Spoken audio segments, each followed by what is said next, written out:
Hello, welcome to my video number 4. I'm going to explain the third stanza of the poem and probably the last also, if time permits, in this video.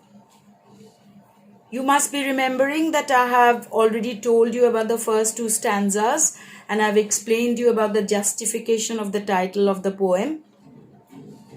And after I finishing explaining these two stanzas, I'm going to talk about this poem in general and I'm going to discuss some questions with you which will definitely be helpful for your exam. We have seen that the poet in the first stanza told us about not being able to destroy a tree totally by a simple jab of a knife. The poet is by profession a doctor, so he has compared the tree with human life. It is easy to take away a man's life with the jab of a knife, maybe, but it is not so easy to destroy a tree totally with the jab of a knife.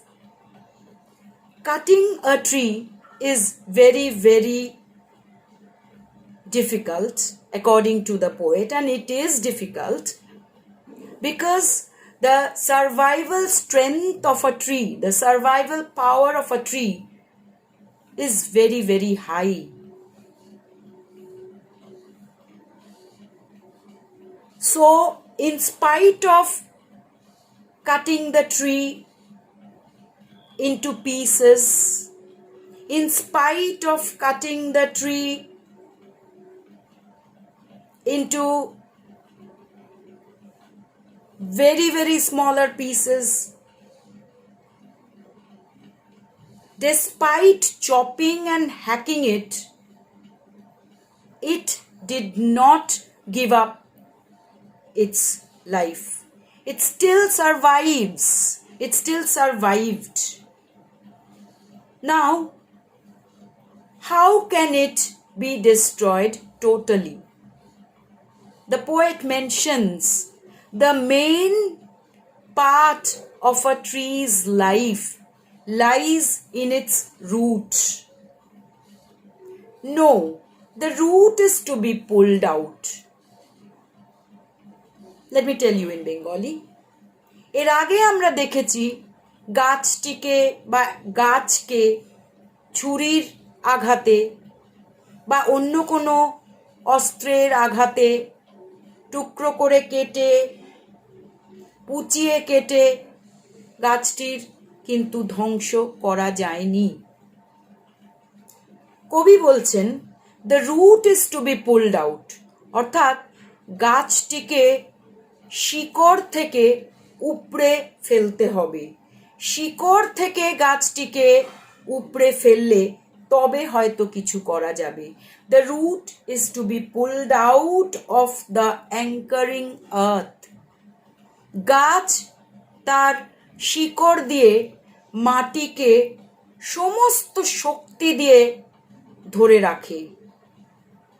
একটা জাহাজকে যেমন anchor করা হয়, নোঙর করা হয়, বড় বড় ঢেউ এলেও জাহাজটিকে সরানো যায় না বা নড়ানো যায় না, তেমনি একটা গাছ যেন তার শিকড় দিয়ে মাটিকে শক্ত করে আঁকড়ে থাকে। সেই শিকড় থেকে গাছটিকে যদি উপড়ে ফেলা যায় তবেই গাছটিকে ধ্বংস করা যাবে। It is to be roped, তারপরে গাছটিকে দড়ি দিয়ে বাঁধতে হবে। টাইড, ওই একই কথা আবার বলেছেন, দড়ি দিয়ে বাঁধা, টাইড। অ্যান্ড পুলড আউট, টেনে মাটির তলা থেকে শিকড় শুদ্ধ উপড়ে ফেলতে হবে। স্ন্যাপড আউট, এত জোরে টানতে হবে যে হঠাৎ করে ওই শিকড় মাটির থেকে আলগা হয়ে যাবে, স্ন্যাপড আউট, ছিঁড়ে যাবে। অর পুলড আউট এন্টায়ারলি, পুরোপুরি তাকে টেনে ফেলতে হবে। Out from the earth cave. গাছটি বড় হতে বা বৃদ্ধি পেতে বহু বছর সময় লেগে গিয়েছিল, তাই তার শেকড় পৃথিবীর একেবারে অন্তঃস্থলে গিয়ে পৌঁছেছে। পৃথিবীর ভেতরে হয়তো একটা অন্ধকার গুহার মধ্যে পৌঁছে গেছে, আর্থ কেভ। সেখান থেকে শেকড়টাকে টেনে উপড়ে ছিঁড়ে ফেলতে হবে গাছটিকে ধ্বংস করার জন্য। And the strength of the tree exposed. শেকড় ছিঁড়ে ফেললে তবেই গাছের যে শক্তি, স্ট্রেংথ, সেটা সকলের চোখের সামনে ধরা পড়বে, এক্সপোজড হবে, বেরিয়ে আসবে। একটি গাছের মূল শক্তি কিন্তু তার মূলে, তার শেকড়ে। অর্থাৎ গাছকে যতই আমরা ওপর থেকে হেনস্থা করি না কেন, কাটাকাটি করি না কেন, তাকে কিন্তু ধ্বংস করা যায় না। তাকে সমূলে নিধন করতে হলে তার শেকড় সমেত উপড়ে ফেলতে হবে। দ্য সোর্স, শেকড় হচ্ছে গাছের উৎস।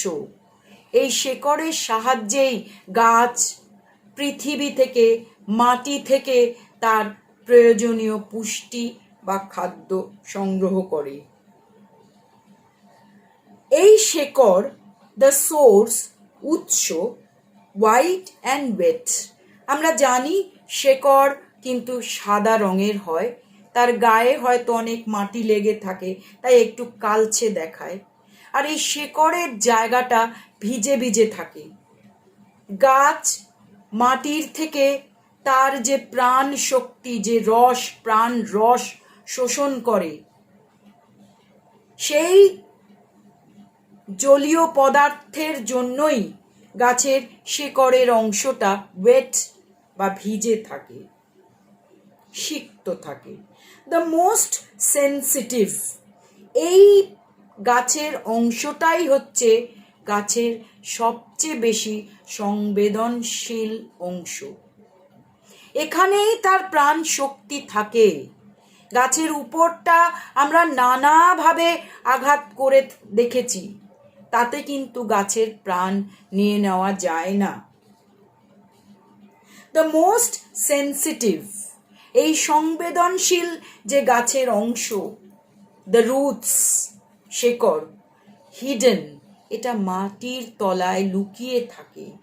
ফর ইয়ার্স ইনসাইড দি আর্থ, মাটির তলায় বছরের পর বছর লুকিয়ে থাকে। আমরা অনেক সময় দেখেছি একটা গাছের শেকড় এমনভাবে এগিয়ে যায়, এমনভাবে প্রসারিত হয় যে শক্তপোক্ত একটা দেওয়ালকেও ফাটিয়ে দেয়। অর্থাৎ গাছের শেকড়ের প্রচুর শক্তি থাকে। একটা সম্পূর্ণ গাছের প্রধান শক্তি হচ্ছে তার শেকড়ে। কবি এই তৃতীয় স্ট্যানজাটিতে আমাদের পরিষ্কার বুঝিয়ে দিয়েছেন গাছের শক্তির কথা। অর্থাৎ একটি গাছকে ধ্বংস করতে গেলে, কাটতে গেলে কিন্তু অত সহজ নয়। তাকে শেকড় সমেত উপড়িয়ে ফেললে তবেই, তাতেও কিন্তু হয় না। আমরা দেখব এবার শেষ স্ট্যানজায় কি আছে। Then the matter of scorching and choking in sun and air, browning, hardening, twisting, withering, and then it is done. অর্থাৎ শেকড় সমেত উপড়ানো হলো। আগে অনেক আঘাত করা হয়েছে, টুকরো করে কেটে ফেলা হয়েছে, মাটির ওপর থেকে, শেকড়ের থেকে গাছের ওপরের অংশকে বিচ্ছিন্ন করা হয়েছে।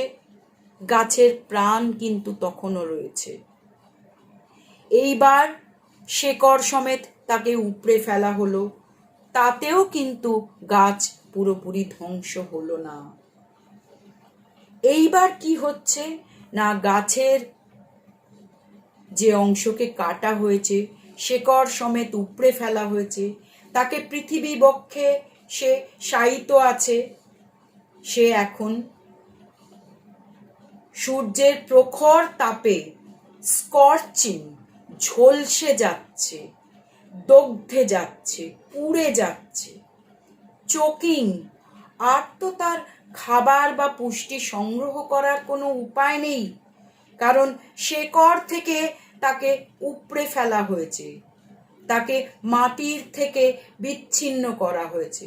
তাই সে এখন শ্বাসরোধ অবস্থায় পড়ে রয়েছে, তাকে যেন চোখ করা হচ্ছে, শ্বাসরুদ্ধ করা হচ্ছে।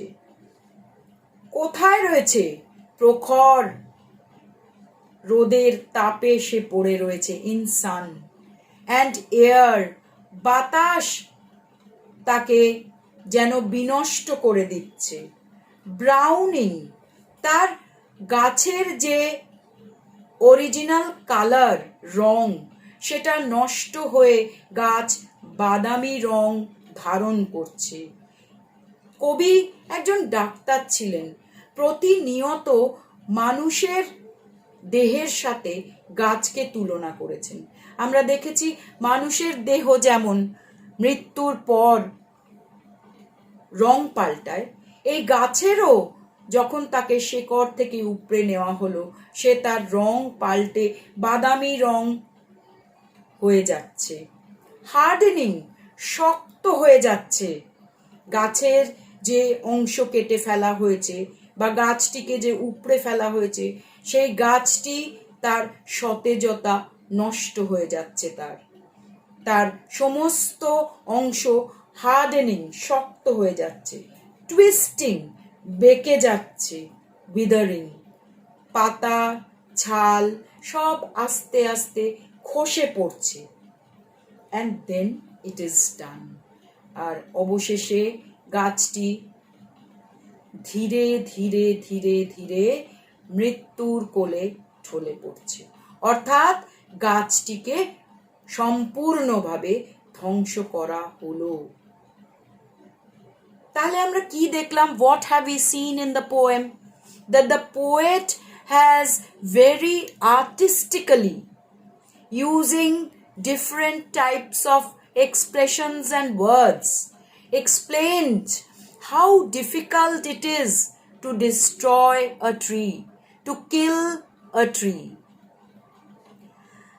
By explaining in this way, he actually tried to express the pain of the tree, the pain felt by the tree while men try to destroy the tree.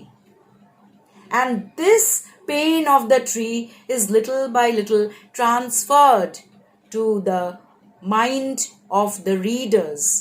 The readers also start feeling the pain of the tree. And as a result of this feeling, as a result of this emotion, the readers perhaps will one day understand that it is not okay to fell a tree. It is not right to cut a tree. It is not good for our environment to destroy a tree. Because if we cut trees indiscriminately, আমরা যদি যথেচ্ছভাবে গাছ কাটি, তাহলে our environment will be spoiled, our ecological balance will be destroyed. আমাদের যে পৃথিবীতে যে পরিবেশের ভারসাম্য, সেটা নষ্ট হলে আমাদের বেঁচে থাকা কঠিন হয়ে যাবে। In my next video, I am going to again speak on the poem in general, and I am going to discuss some questions with you. I hope that will be helpful for you.